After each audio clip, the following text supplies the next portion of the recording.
I'm not even sure. How much do you think those retards around DSP even make from just like clipping his channel and slapping in a 45-second long intro sequence where there's like Star Wars references and shit? You think Duty makes like $1,000 a month off his clips? He might.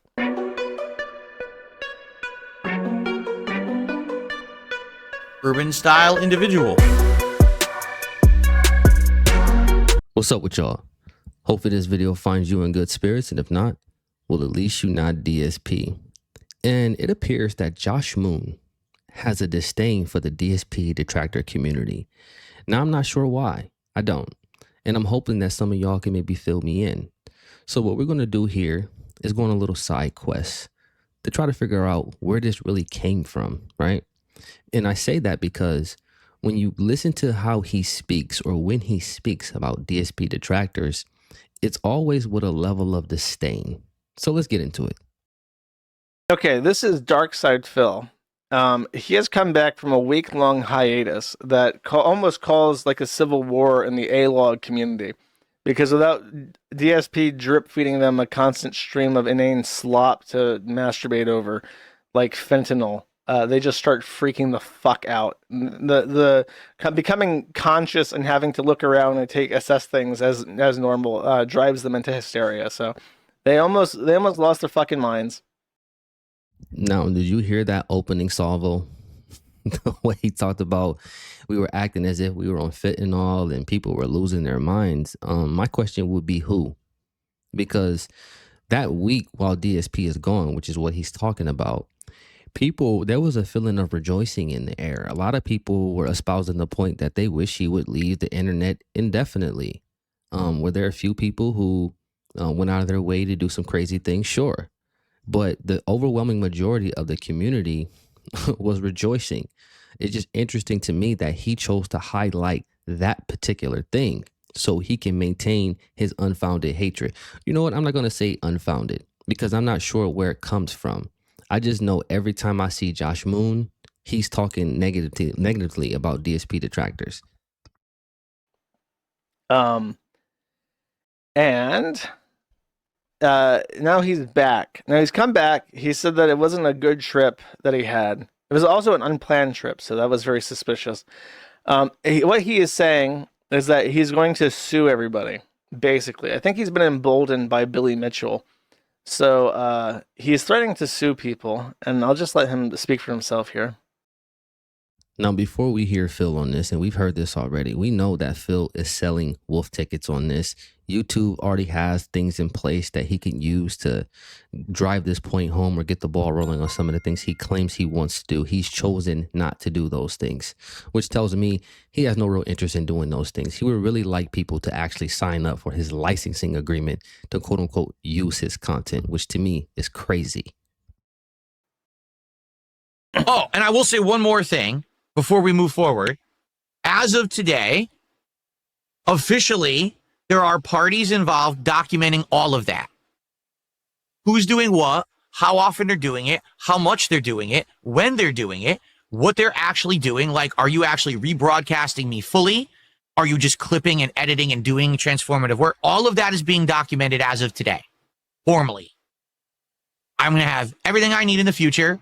So if you're out there and you think you've had the gravy train all this time and, oh, it's all been free and clear, as of today, I'm giving you official notice publicly. I'm sure this will be clipped. Everything is now being documented for the future.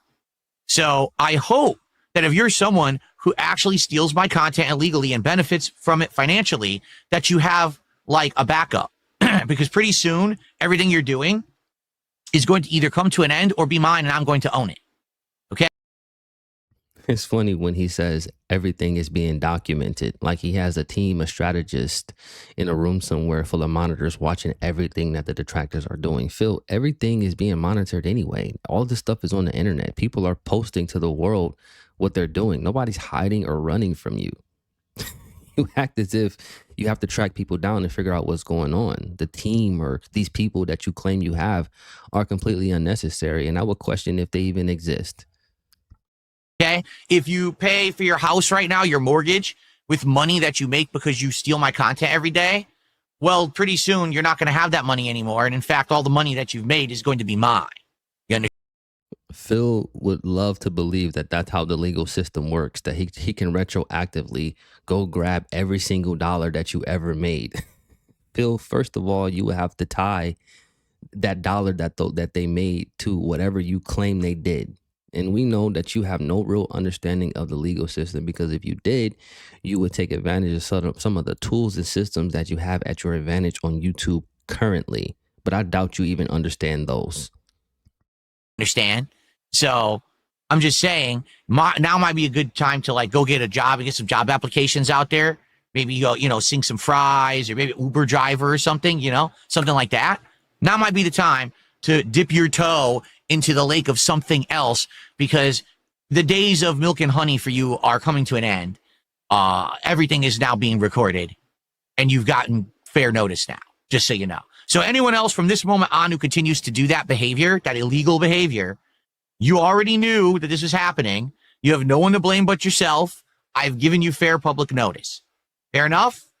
Phil acts as if this serves as an official subpoena or somebody officially being served or something. Phil, you're just blowing hot air to people who that really don't care about what you're talking about, because you've been on the internet for almost 20 years. And how many real copyright claims or how many real cases have you pursued? How many detractors, quote unquote, have you taken down with your team? Nobody. So just stop. Okay. Let's continue. Well, no, it's not fair enough. If people are making transformative content, you don't get to bitch and moan about it and then just say that it's yours and you're going to sue them. That's actually unconstitutional. You can't just steal the people's shit. You can't stop people from talking about you. That's actually not fair enough. Matter of fact, it's not fair enough, bish. Let's see. Take that, because wait a minute. He's earning a good living on his own merits, but we were always of the impression, our narrative was always that he couldn't do that. So how is it possible? Right? Because people actually like the content. Because people like me. Nobody likes you. That's a ridiculous statement to make. Also, to say that you're getting by on your own merit would imply that you have some innate skill that's worth paying for. And we know that's not true. This is why your quote unquote on-demand videos go absolutely nowhere, because nobody cares about that content. You can only generate revenue by manipulating people in real time. And I know you wish that you can pop into those quote unquote on-demand videos and beg, but you know it's going to give you a bad look. You know that. So just stop. Unlike you, because when I was gone, your content was dead. No one cared about you when I was gone, because they're not watching for you. They're watching for me. Don't you get it, Leech? Don't you get it, Parasite? I'm the content. That's why I'm entitled to everything you get out of it. And I will have it someday. This dude is truly, I won't even say he's losing his mind. He's already lost his mind a long time ago, because his understanding of these things is so minimal. I'm surprised that he even went about the business of talking about it to begin with, because all he's showcasing is how much he does not know. I think that Wings of Redemption has a setup with his A-logs where he takes part of their ad rev and then they get to clip his shit and monetize it. So I don't know. Now, I'm of the belief this is where Phil originally got that concept from, where he went on there talking about, you can pay me to use my content. Which means that's really his end goal. He don't really want the detractors to go anywhere as much as he claims he does. He wants to be a part of what the detractors are doing. He just doesn't know how to ease himself into that lane. So he can go on and on and on about, oh, if I'm not here, you don't have any content, Phil. That applies to a lot of things on the internet. What are you talking about? If the NBA went away, you wouldn't have sports YouTube channels. So that's a moot point. Everybody understands that. I mean, you're not really saying anything when you say that. But the point that you're leaving out is how the things that you say and do would lose the echo effect that the detractors give to it. You would no longer permeate throughout the internet when you did something in a video game and catch another whale. Those days would be gone. So if the detractors went away, Phil, you would go away. It depends on how much of the content they're actually borrowing. Because the clip channels exist kind of in this gray area where, like, theoretically they're fair use, because there is precedent set that taking something in its entirety and transplanting it to a hostile space like a different channel is inherently a kind of transformation that changes the work. But all things intellectual property are like gray area and very case by case basis. Like, Okay, that really doesn't make sense. What he just described is somebody copying something and putting it on another platform, and he's trying to act as if that's transformative. That's not what transformative is. Transformative means to change by very definition. What he described is you carrying something that already exists from one platform to another. Okay, that's not transformative at all. In fact, when you look at what it states about things being transformative, it says significantly altering. Okay. That's what makes it transformative. So, and that can even be a clip channel if you are going about the business of putting together a story or a narrative, something that you are trying to say that he's saying, or maybe you're countering what he's saying, trying to show that he is a hypocrite or, whatever, right? There has to be some underlying narrative, and there's some other things that go into that. But what he just said is completely untrue. the precedent where that's set, it's the Sargon case.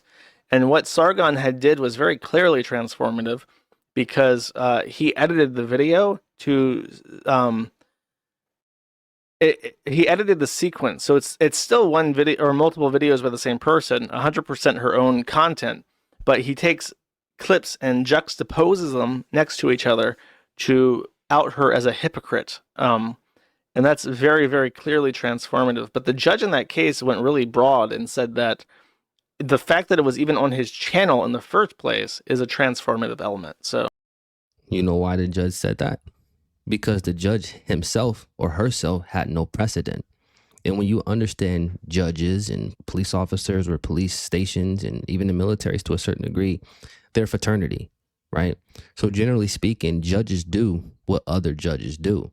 So if there's a new precedent being set, that judge has to now go to their peers and explain this. And that's going to be the course moving forward. The point is, nobody wants to be an outlier, even in the realm of law, right? They want things to move smoothly. They don't want to set new precedent. So they're going to try to frame this or try to attach this and as if it's something that exists already, like another form of entertainment, right? Before they ever start to recognize it as its own form. And hopefully what I'm saying makes sense. But my point is, a lot of these judges don't really know how to go about this because they don't really have the framework for it or experience with it. And because of that, they are going to out themselves as establishing new precedent, which a lot of judges do not want to do. Clips have never been tested in court, probably because the value of a clip is so low that it doesn't make sense to take that to court because a trial is $75,000 minimum. So I'm not sure. I don't think DSP can afford that. But he might be able to voluntarily work something out with them if they're fearful of losing their channel for whatever reason. It depends on how he plays it. There is precedent either which way of him just completely losing and then also him getting what he wants, So he could win. However, I think legal mindset, who apparently is a really big channel now and has like 250,000 legal dick suckers, but apparently he's a big channel now, respected in the VTuber legal community, which is just the most disgusting thing I've ever heard in my life. But apparently he's been contacted by DSP. Everybody's so disgusting and everybody's sniffing glue and licking paint besides Josh, right? Even though he runs the biggest lolcow forum on the internet in Kiwi Farms, but somehow he's above it all, even though he's the vanguard for a lot of this stuff. It just makes no sense to me. And let's go on a little story time real quick, right? I came into the detractor sphere probably about 3 years ago, roughly. I don't want to lie to y'all, 3.5 years, something like that, right? So when I started becoming a content creator, I was not the historian that a lot of people are that have been around DSP or watching DSP for a long time. So I had to retroactively go look at things. So when I did retrospective videos, or if I wanted context for why he's doing things, I wanted to understand what was going on in the verse at the time as well, not just what he said at the time, so I can have full context for his motives and I can go into the why and what when I made a video. And one of the things that I kept coming across when I seen Josh Moon is when he mentioned DSP detractors, he always said it like he was just completely disgusted with us. And I'm like, where is this coming from? Because the energy has been consistent. Now, I don't know if he had beef, like this is real life beef with somebody that he knows, or if this is just some internet shit that he never got over. But he does not talk like this about other groups in Kiwi Farms the same way he talks about DSP detractors. So I'm wondering if there's something deep rooted there that he just never let go of, because it obviously is bothering him. Or knows people who have. Bob Starkey says, hey, Andrew, sorry it's off topic. I tagged you on Twitter regarding DSP wanting to create contracts with Breeze streamers. We'll love your taking it. I need to look at that because there's I saw Billy Mitchell threatening to sue DSP. That would be a great one to talk about. And DSP has reached out to me personally, like behind the scenes. I just told him, hey, look, thanks for reaching out to me. I'm not the lawyer you need. I gave him some recommendations of a lawyer to contact. Obviously that can help him if he wants to start, suing people. DSP is a very interesting character on the internet. And I think there's going to be a long saga for DSP, including some legal battles. So look forward to that. What that basically amounts to is my name is Bennett and I ain't in it. You know damn well if he's an attorney, he knows how these things work. He said, look, I'm just not taking you on as a client. Why? Because it's not worth it. It's not worth it, because he knows that people are going to be bombarding him with information, more than likely information pertaining to the bank leaks, which would in turn link to the bankruptcy, right? Which a lot of people believe that Phil did not get what was coming to him because he allegedly committed fraud, right? I mean, I'm just saying that's what's out there, allegedly, right? So Phil thought this was a smoking gun. I guarantee you when Phil reached out to this guy, it was 5-6 paragraphs. He probably trauma dumped on him, telling him how hard his life is and how much the detractors have ruined everything for him. And he doesn't understand that type of behavior just drives people away, especially when it's coming from a grown man. We don't want to hear that shit. We just don't, because Phil doesn't understand that you cannot dwell there, dude. Phil just wants to be in a constant state of misery, right? When your mind frame really should be, okay, this is just not working the way I would like it to, but at some point I have to move on. I mean, my goodness, man, this man he just never stops. I guess he would just go for copyright infringement, which is like a very strong favored tort because IP laws are fucking batshit. But I'm not even sure. How much do you think those retards around DSP even make from just like clipping his channel and slapping in a 45-second long intro sequence where there's like Star Wars references and shit? You think Duty makes like $1,000 a month off his clips? He might. And there you have it, right? See, this is the issue. He believes that everybody is acting and operating the same way Duty does. And this is not me creating a beef video. I don't know these guys. My point is the perception that it creates, because he's using Duty, right, as the pillar or as the avatar, if you will, for what a detractor is, right? And because, I mean, obviously he said his name, but when he's talking about clip channels, everybody knows who he's talking about. I mean, let's be real about it. It just doesn't make sense to me that you would take one person and use that person as the framework for everyone else. And you often talk about the detractors being unintelligent, but really that shows how intellectually lazy you are. Because all you got to do is go on YouTube and look up other detractor channels and you'll see what they are about. But you stopped at step one. And then you expect people to take what you say seriously. That does not make sense. Now, if you came with a more informed opinion about more detractors who may or may not have exhibited similar behavior, then you can show a pattern and then you will have a point. But you can't do that. Clip channels can make a surprising amount of money. Hell no, couple hundred. I guess Zyzern would know. You were a clip channel at some point, right? I know that you archived all the Medicare streams. It's hard to say because Oh yeah, 2,000 rupees. Even if it is like $500, that's a lot of money if you're like a fucking Malaysian or some shit. Yeah, I imagine if DSP is properly advised by someone who knows what they're doing, and he also follows directions and does exactly what he's told, I imagine he can probably swing a branch and get at least shared ad revenue from these clip channels. I 100% disagree. Phil's not going to do anything because Phil is driven by his desires. Okay, and so the streams are just a means to an end, so he can get back to what he truly loves, which is his gin and his goddamn WWE champions. There's no way in hell Phil's going to take the time off his streams to go about the business of trying to pursue legal matters that he does not understand. So I don't care how informed he is or what team is around him. Phil will find a way to mess it up because Phil has shown that he's consistently inconsistent. He's also shown that when given the chance and when he has options that he can pick from, he always chooses chaos. He's a double-minded man. So like I said, it makes him unstable. So when people come into his sphere, he don't know who friend or foe is. He's looking at like, well, should I go with this? It's an opportunity. I mean, it might work, but at the same time, I mean, who knows? And I will say this too. If any channel agrees to some agreement with Phil, some shared licensing agreement with Phil, you are a dent.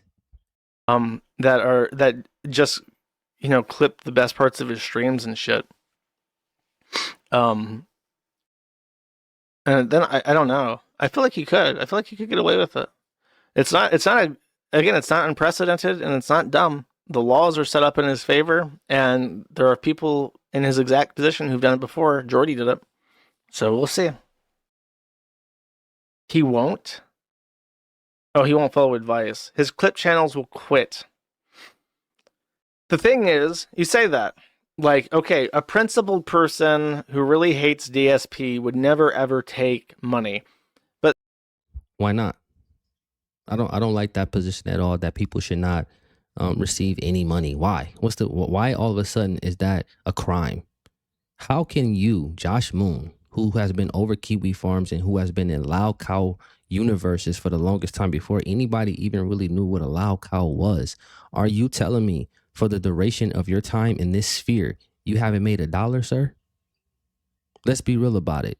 So why would you come on here and make a statement like that, that if you make $1 doing this, somehow you are immoral, especially considering we're talking about darksydephil? Like, this dude is really caping for Phil, man. What's wrong with this dude? But DSP's biggest A-logs are like retarded, like psychopaths. So I don't think that's actually off the table. I think if you're like an Indian guy and clipping DSP is something that you enjoy, you get to do from home on your iPhone, and it makes you $500 a month. You're the richest man in your village and you don't do hard labor. If you're Okay, so that's the cutoff. So you have to live in a third world country, right? You cannot be doing YouTube from a desktop. You have to be doing it for a phone, and you only can make $500. So that's the line for sanity for Kiwi Farms head administrator Josh Moon. That's some of the most ridiculous shit I done heard. Because what is that based on? Where are you getting these metrics from?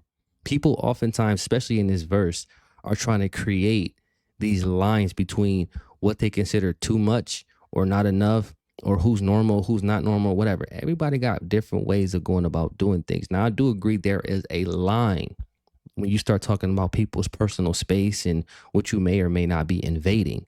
But to say that somebody clipping Phil is mentally insane. So what is somebody who's clipping a podcast? What about Sports Channel who clip plays so they can show you what they're talking about, so they have a visual reference for what they're talking about? See, this is why this makes no sense. Because if it made sense, it would make sense across the board. It would be logically consistent when you apply it to other things. But when you apply this logic, quote unquote, to other things, it makes no sense. You're a Pajit and you have the option of taking $500 a month doing clips or $250 a month doing clips and sharing that with DSP. Are you going to turn down that money and risk losing it all or getting sued and losing your channel? Probably not. So, yeah, I feel like he could do it. You hear his voice. It almost sounds as if he wants Phil to do it. I think he could do it. This will finally be my chance to take down those dirty detractors. Look, I don't know who picked on Josh. I don't know who pissed him off or who pissed in his cereal. But it does bother me to a certain degree when we are painted with a very broad brush, because the things that he is saying is lacking nuance, and you can tell he's uninformed, but he's speaking with his chest as if he knows what's going on. No, Josh, you know what's going on Kiwi Farms. But when it comes to this DSP shit, it's people who are far more versed in this, and you will do well by deferring to them on topics pertaining to Phil. That way, you don't sound like you don't know what you're talking about. That's all I got for y'all. Peace. Urban style content. I'm dead.